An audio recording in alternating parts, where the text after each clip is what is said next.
Welcome to this edition of the $1 Million Mastermind Podcast.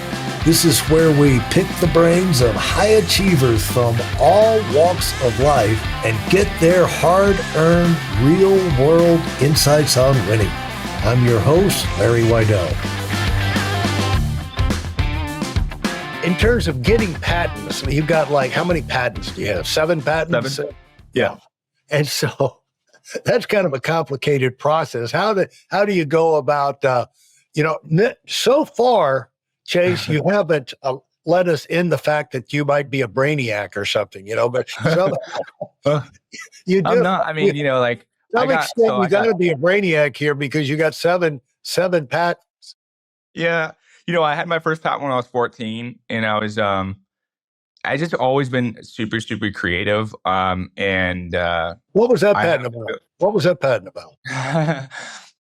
It was a shoe. It was a shoe patent. And it was had this had the ability to pop off and on, and I don't know. I don't remember all the details of it, but I got it granted, and then I didn't. Obviously, I was a kid. I didn't have enough money. I had barely enough money to build a prototype. And so I built the prototype, and that cost me everything to build the prototype. And I just didn't have any money to continue on with the shoe dream. So yeah, that died. But yeah, these other ones are all in the card issuing space and things like this. And where I thought about how I got fascinated by moving money. So it's because I'm in the payments business. There's 2 sides of the payments business. There's the payment processing side, which they call the acquiring side. So if you're a merchant, you acquire transactions, right? But the guys that sell those services are selling acquiring services, right? Right. And you have acquiring banks and all this stuff. Then you have issuing services, right? So the guys that are actually issuing the credit cards, that are issuing the lines of credit and these are things. So there's 2 sides to those. Most people in the payments business are on one side or the other, right? They're never really on both sides. But because I came from the payment processing business and I was in that business for so long, I knew that business inside and out.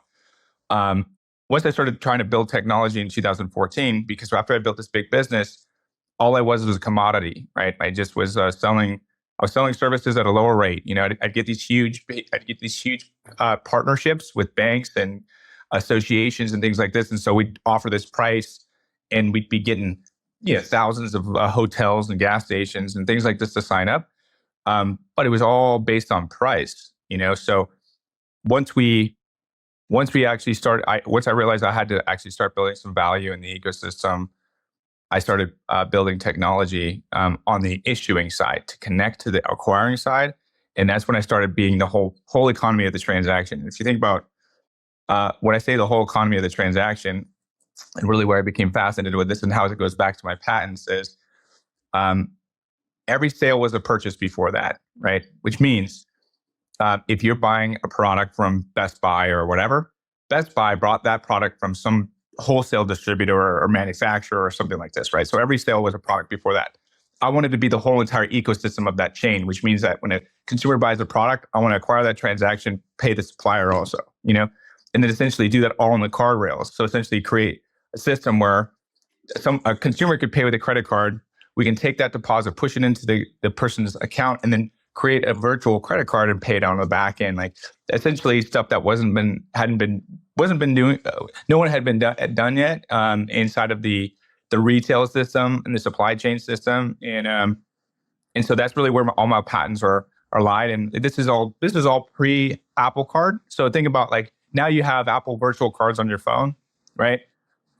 It's pretty common. You don't even realize that's a virtual credit card that you're actually going to spend at the store, at Target or whatever. I was doing this before Apple was even, doing virtual credit cards. So my first patent was what Apple's doing, which is moving money from a debit card to a corporate virtual card, which is what the Apple Card system actually does. So, yeah. So that was my first one, and then there's many more after that. But yeah, I'm not a brainiac. I'm tattooed all over the place, fully tattooed, both arms, all the chest. I look like I came out of prison, but I'm pretty smart, I guess, Now, what is the fascination? I mean, did this turn into a Shopify type? Did you have ideas about getting your own Shopify type things where you're going to have people, everybody buys anything all over the world, they're they get a piece of the action type thing? Yeah. So my first company, the first company that started building in 2014 was a company called Profit Pay. We were like a mini Stripe. So essentially we built a whole entire ecosystem for e-commerce merchants. And our gimmick at that time was to give all the e-commerce advertisers that were trying to sell products online through Facebook and all these other social media platforms. We gave them 2% cash back on their media buying. And that was kind of our gimmick, which allowed us to scale that company. But it also allowed me to kind of get into the card issuing side of the business. And so what we did now is we did the same. We're in a different model. We're in the nonprofit space. We're in the charitable giving space, and we essentially make charitable donations transparent. So we basically two different models. This one's more of a product in an app. Then the other one's more of a platform where e-commerce merchants can go and actually just install an all-in-one type of solution like a Stripe. Where they can get payments, they can get card issuing, those types of things. This one's more of a product and it's an app where anyone that wants to donate to any charity. Are we talking about Wishes right now? Yeah. A company that created to answer the question, where did my donation go? Yes, and sir. By the way, I wanted to ask you, is there any way we could apply all of the money we're given to Ukraine and see where this money goes? Absolutely. Yeah. I mean, we're launching in the States first. We ultimately have the ability to do card rails inside of Europe and Canada as well, but we want to make sure that we scale out here well first. And so, but yeah, it's all traceable, it's all trackable, and donors can always understand where their donations go at any time. And that's whether it's to a charity, to a person, to a cause, to a crisis, whatever. So, I mean, it's to make sure the money actually gets where it's supposed to go. So you don't have these things happening where you give to an ex-president and they've raised, $700 million and then never given a dollar to charity. They're still inside the foundation. It's pretty insane. I mean, I would really love to be a fly inside of that bank account, to see what's going on with that money. Actually, before this election, we actually were going to partner with the Democratic Party, and actually do be the transparency engine for all those donations. Because what happens is when really, we're not. I don't care about red or blue.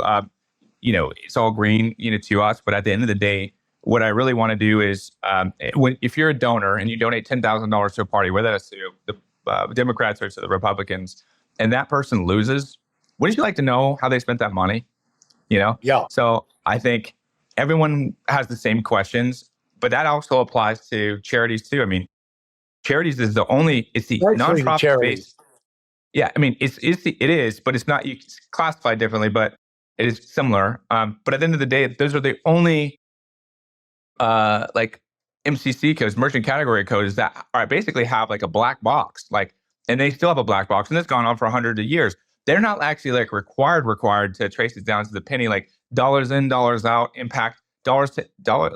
I call it return on impact. What's the return on impact? Who knows, right?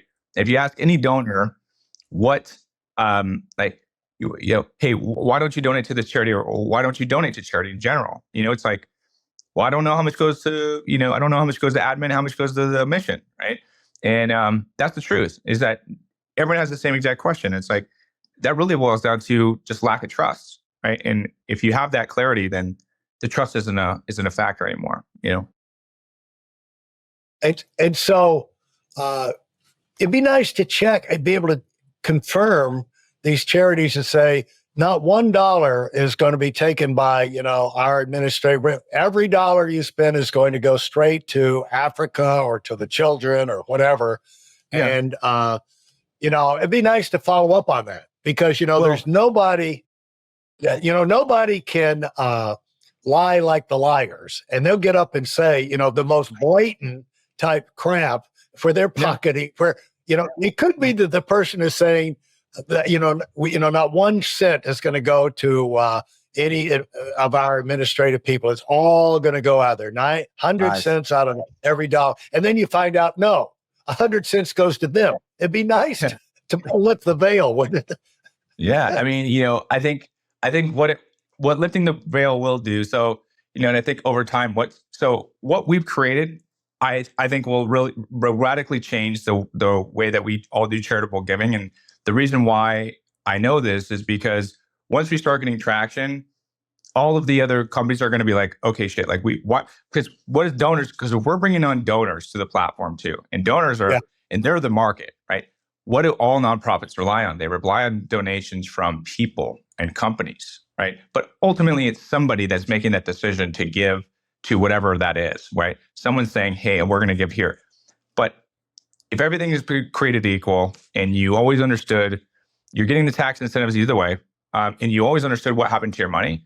And it wasn't like you're like, hey, buddy, what are you doing with this? It's like, you automatically know, and it's one of those things. I mean, I think if all things being created equal, like, why would you do it any other way?